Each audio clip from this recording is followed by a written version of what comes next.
Buenas tardes, mi nombre es José Miguel Ramón Adaucto Fernández y Félix, posteriormente Guadalupe Victoria, reconocido por ser un gran militar, gran gobernador y sobre todo por ser el primer presidente de México. Y eso no todo el mundo sabe esto, pero bueno, hoy espero puedan conocer más de mi historia y estamos hoy aquí enfrente del Colegio Militar, uno de los elementos que yo dejé en este país. Así que iniciamos con mi historia. José Miguel Ramón Adaucto Fernández y Félix nació en Durango, en la villa de Tamazula en 1786. Estudió leyes en el Colegio de San Ildefonso, tras llegar a la Ciudad de México con apoyo de un seminario, ya que él no tenía muchos recursos económicos. Fernández Félix escucha acerca del movimiento de Hidalgo y posteriormente el de Morelos, y al notar que este era más sensato, se une a su lucha desde 1811. En 1813, con Morelos ya al mando del movimiento insurgente, Félix es mandado a Oaxaca con 300 tropas para intentar tomar la ciudad que estaba protegida por las tropas virreinales, que claramente superaban en número a las tropas de Félix, y para asombrar valor en sus soldados, avienta su espada del otro lado del río, en donde se encontraban tropas virreinales, gritando su mítica frase: "Va mi espada en prenda, voy por ella", consiguiendo así victoria en esta batalla, la cual dedica a la Virgen de Guadalupe y cambia su nombre a Guadalupe Victoria, ya que decía que ella era quien había permitido que consiguieran esa victoria. En esta batalla es donde da origen mi nombre Guadalupe Victoria, ya que tras mi frase "va mi espada en prenda, voy por ella", incité a todos esos aliados para que siguieran luchando, y entonces esta victoria fue dedicada a la Virgen de Guadalupe, así obteniendo el nombre de Guadalupe, y ya que ella fue la que me dio la victoria, le dediqué esta victoria y por eso el Guadalupe Victoria, nombre que después me reconoció mi ídolo José María Morelos, y él decía que era victoria asegurada tenerme ahí y que lo hacíamos por la causa de la Virgen. En 1815, cuando fusilan a Morelos y todos los insurgentes empiezan a traicionarse, quedar encarcelados o fusilados, Guadalupe se esconde en la sierra de Veracruz, con propósito de no ser capturado ni obligado a aceptar el indulto, en donde permaneció por 30 meses, alimentándose solo de lo que podía conseguir, y cuando baja de esta sierra, bajó pesando 40 kilos. No me escondí por cobarde, sino por no caer en el indulto o por ser capturado como los demás insurgentes, ya que ellos solo se traicionaron entre ellos. En cambio yo reaparecí cuando me enteré de que Iturbide quería convertir México en un imperio. Y esto sí, yo fui el único que se lo dije cara a cara, no como aquellos cobardes de Nicolás Bravo o Vicente Guerrero, o incluso Fray Servando.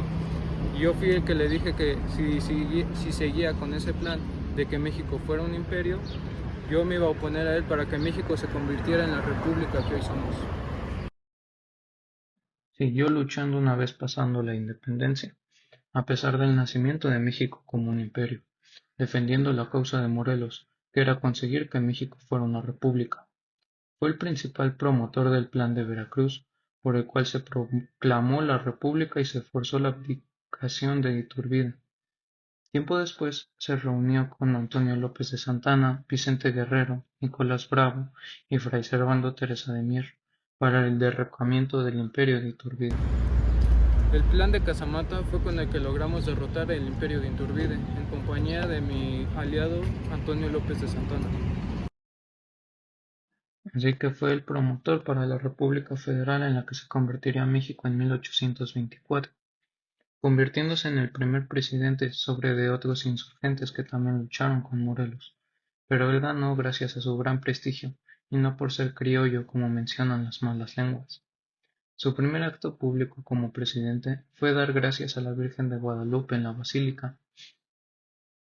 Durante su presidencia, Guadalupe Victoria se encargó de consolidar y aplicar la Constitución Federal de los Estados Unidos Mexicanos de 1824. Esta Constitución marcó el inicio del sistema federalista en México, dividiendo al país en estados con autonomía frente al poder central. Su gobierno procuró garantizar su cumplimiento y reforzar el sistema federal. También se sentaron las bases para la separación entre la Iglesia y el Estado. En su gobierno se implementaron medidas que limitaban el poder de la Iglesia, como la suspensión de los fueros eclesiásticos.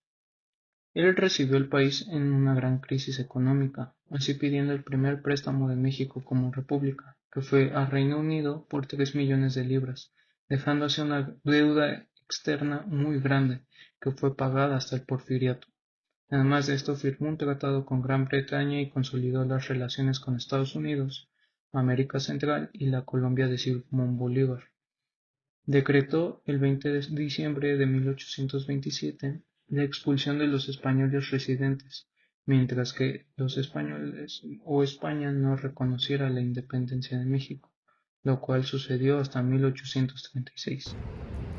Además de dar el inicio para fundar el colegio militar, también fundé lo que es conocido como la Administración Pública, lo que sería después la Suprema Corte de Justicia de la Nación, la Armada, la Marina, que en su tiempo fue una parte muy importante para evitar que fuera la reconquista de México, y por último también di inicio a la fundación del Museo Nacional. Además de que claramente abolí la esclavitud de todos mis ciudadanos, expulsando así también a todos los españoles que quedaban en territorio, bueno, o al menos los que tenían malas intenciones con nuestros ciudadanos mexicanos. Expidió la primera ley de colonización para fomentar la distribución adecuada de la población del país, que entonces era de 6,5 millones de habitantes. En materia educativa, facilitó las tareas de la sociedad lacasteriana como parte de la idea de un proyecto. Centralizó la hacienda pública mediante la Tesorería General de la Nación, además de que celebró por primera vez el Grito de Dolores en 1827. En el terreno económico, poco pudo hacer, pese a los empréstitos contratados con las casas inglesas Barclay y Goldsmith. También tuvo que resistir, al lado de su secretario de Relaciones Lucas Alamán, el acoso de Estados Unidos personificado en su embajador Joel Robert Poinsett, que pretendía hacerse de territorio mexicano, pero tuvo que aceptar que todo el territorio de la anterior colonia pasaba íntegro a nuestro país. Sin embargo, terminó por afiliarse a la logia masónica de los yorquinos, alentada por Poinsett. Debido a ello, tuvo que enfrentar la rebelión de su vicepresidente, el general Nicolás Bravo, quien exigía la expulsión de Poinsett y la supresión de las logias masónicas, pero en esto triunfó Victoria y expulsó del país a Bravo. En las elecciones de 1828 apoyó para la presidencia de la República a Manuel Gómez Pedraza, en contra de Vicente Guerrero y de Anastasio Bustamante. Ganó la elección su candidato, es decir, ganó su gallo, pero Santana se rebeló y derrotó a Victoria y a Gómez Pedraza, quien tuvo que salir del país. Finalmente Victoria supo reconocer su derrota y entregó el poder a Guerrero el 1 de abril de 1829. Al ser el primer presidente de México, también fui el primero en concluir sus primeros 4 años como antes lo indicaban, y además no caí en ninguna dictadura ni en ninguna corrupción. A partir de 1832 volvió a ocupar otros cargos. Como senador, emitió un voto particular en 1835, en el que se opuso a conceder facultades a las cámaras para variar la forma de gobierno, cosa que hoy podemos temer, ¿no? Y en 1838, durante la Guerra de los Pasteles, que exigía la apertura comercial al menudeo para los ciudadanos franceses, retomó el mando militar y defendió Veracruz y firmó el Tratado de Paz entre México y Francia. Después de mi presidencia viví una vida tranquila, puede que sea el único insurgente que logró esto. Me casé con María Antonieta Bretón y Velázquez en 1841 y para finalizar mi etapa en esta vida morí en 1843 en el Hospital Castillo de Perote tras una epilepsia.